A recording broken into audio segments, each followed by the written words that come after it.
Some stories sound like simple urban legends when you first hear them, but some are so real that they leave a weight on your chest, an unease that never quite fades. This is one of those stories, a true account from a security guard who claims to have seen a man without a shadow. The year was 2003. The incident took place in a small Texas town at a nearly deserted shopping mall late at night.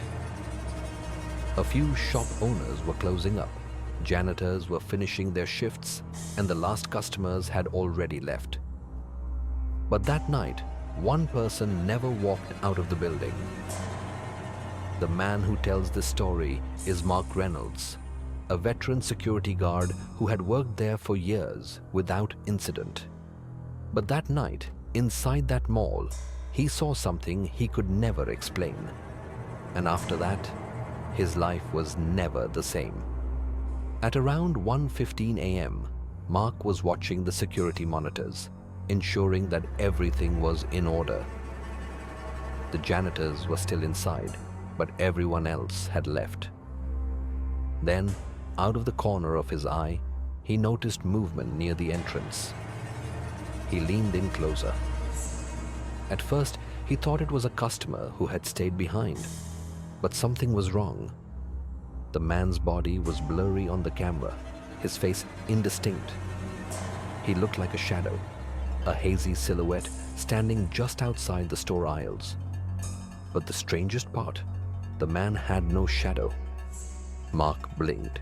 He adjusted the camera, wiped the screen, even rebooted the system. But nothing changed. The man was still there, without a shadow.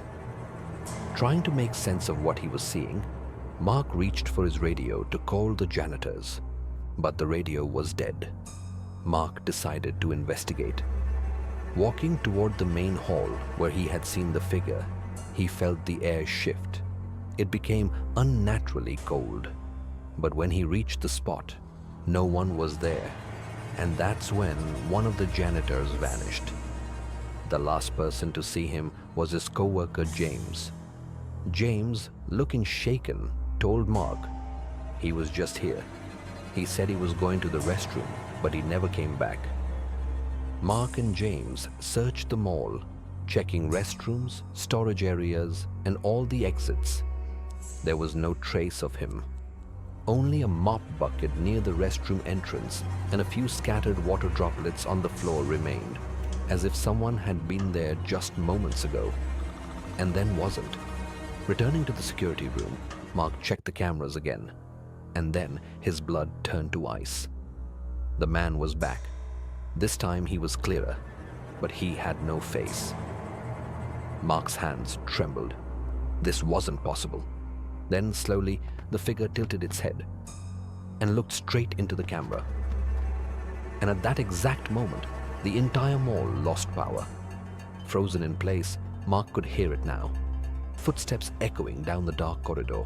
Tap, tap, tap. Slow, deliberate steps moving closer. Then, James screamed. Mark turned on his flashlight and ran towards the sound. But when he got there, James was gone. Only the wet footprints remained, leading nowhere. And then a whisper. "Can you see me?" Mark spun around, and there, standing just a few feet away, was the shadow man. But this time, he was nothing but a dark void, a human-shaped emptiness. And then he simply dissolved into thin air.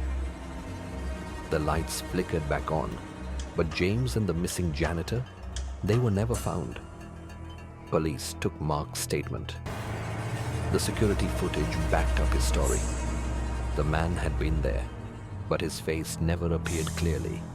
And the worst part, the final recorded audio on the security system was a voice, low and distorted, whispering one question: who's next? This story is based on a real case from 2003. After the incident, the shopping mall shut down its night shifts, and a few years later, the building was abandoned altogether. But some former employees still claim that if you visit the area at night, you might just catch a glimpse of a man standing near the ruins, a man who casts no shadow. Who was he? And is he still looking for someone else to take?